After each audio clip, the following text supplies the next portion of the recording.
गौरी के पिता मेहनतकश किसान थे। वो सारा दिन खेतों में काम करते। गौरी अपनी माँ का किचन में हाथ बटाती। वो जंगल से लकड़ियाँ बीनती और माँ के चूल्हे में मदद करती। एक दिन वो जंगल में लकड़ी बीनने गई थी कि तभी उसे रोने की आवाज आती है।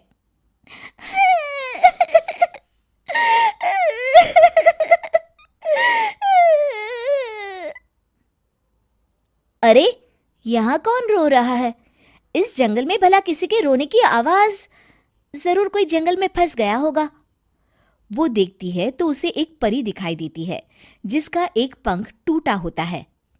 अरे, तुम कौन हो और क्यों रो रही हो? मैं परीलोक की रानी हूँ। पृथ्वीलोक में घूमने आई थी, लेकिन देखो ना, मेरे पंख ही टूट गए। अब मैं कैसे उड़ान भरूंगी? अरे, इसे जोड़ना तो आसान है। रुको, मैं अभी जोड़ देती हूँ। ये कहकर गौरी लकड़ी और रस्सी की सहायता से पंखों को जोड़ देती है।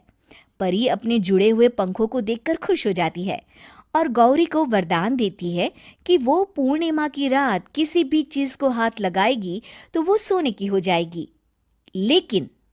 लेकिन गलती से अगर उसने किसी इंसान को छू लिया तो वो अगली पूर्णिमा तक सोने का ही रहेगा। गौरी घर आती है और सारी बात अपने माता पिता को बताती है। गौरी की माँ उसे कहती है, तू भी ना गौरी, सारा दिन परियों की कहानियां पढ़कर स्वप्न लोक में ही रहती है। नहीं माँ, मैं सच बोल रही हूँ। देखो, आज पूर्णिमा की रात है ना, इसलिए डर के मारे मैं कोई सामान भी नहीं छू रही हूँ। अच्छा, ऐसी बात है बिटिया रानी, तो जरा इस घड़े को हाथ लगा दे। गौरी घड़े को जैसे ही हाथ लगाती है वो सोने का हो जाता है। गौरी के माता पिता घड़े को देखकर हैरान रह जाते हैं। अगले दिन गौरी के पिता उस घड़े को सुनार के पास बेचने जाते हैं तो रास्ते में उन्हें कंचा काकी मिलती है।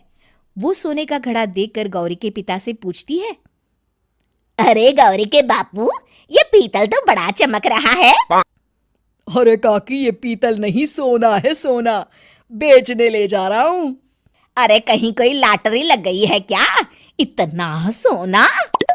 गौरी के पिता काकी को गौरी को परी द्वारा दिए वरदान के बारे में बताते हैं। काकी गौरी के पिता की बात सुनकर सोच में पड़ जाती है और फिर अगले दिन काकी गौरी के घर आती हैं। गौरी के बापू, तुम्हारे लिए मैं एक खुशखबरी लाई हूँ। तभी गौरी की माँ पूछती है, क्या खुशखबरी है काकी? अरे, तुम्हारी बेटी का रिश्ता मैं अपने बेटे से करना चाहती हूँ। अरे, कब तक अपनी सयानी लड़की को घर पर बिठा कर रखोगी? हाँ, देखो काकी, मैं ऐसे ही व्यक्ति से अपनी बेटी की शादी कराऊंगा जो गौरी के वरदान से नहीं, उसके गुणों को समझे। अरे, हमें तो गौरी के गुण अच्छे लगे, इसीलिए तो आ गई हूँ मैं। फिर गौरी के माँ बाप मान जाते हैं और उसकी शादी काकी के बेटे से हो जाती है। अगले दिन, अरे गौरी, कल पूर्णिमा की रात है। तुम्हारे पिताजी परी के वरदान के बारे में बता रहे थे, तो मैं ना कुछ चीजें रख दूंगी, जरा हाथ लगा देना।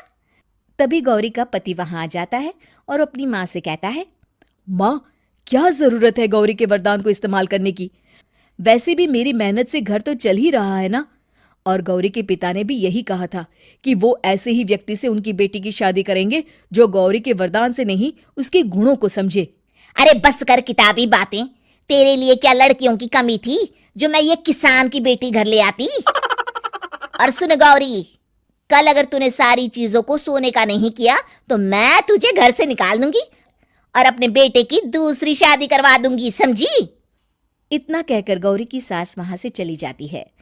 अगली पूर्णिमा की रात गौरी की सास गौरी के सामने ढेर सारे बर्तन रख देती है और कहती है, जल्दी कर गौरी, रात खत्म हो जाएगी। जल्दी जल्दी इन सारे बर्तनों को हाथ लगाकर सोने का कर दे। गौरी करती भी तो क्या, वो जैसे ही एक छोटे से बर्तन को छूने वाली होती है कि उसकी सास भड़क जाती है। क्या मजाक बना रखा है? इतने छोटे से बर्तन में क्या होगा? ये ले, ये बड़ा वाला बर्तन। जैसे ही बड़ा सा बर्तन लेकर गौरी की सास उसकी तरफ बढ़ती है, वैसे ही बर्तन के बाहर से वो धड़ाम से गिर जाती है। सास को गिरा देख गौरी उन्हें संभालने दौड़ती है और वो सास को हाथ लगाकर कहती है, अरे सासू माँ, क्या हो गया आपको? कहीं चोट तो नहीं लगी ना? लेकिन जैसे ही वो हाथ सास से हटाती है तो देखती है कि उसकी सास सोने की हो गई है। गौरी सोने की सास को देखकर रोने लगती है और अपने पति से कहती है, मुझे परी ने कहा था कि अगर मैं किसी इंसान को हाथ लगाती हूँ तो वो अगली पूर्णिमा तक सोने का ही रहेगा। अब मैं क्या करूँ?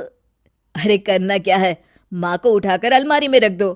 और हाँ, लालच का फल बुरा ही होता है। ज्यादा बड़े बर्तन को सोने का बनाने के चक्कर में माँ का ये हाल हुआ है। ये कहकर वो दोनों माँ की तरफ देखने लगते हैं।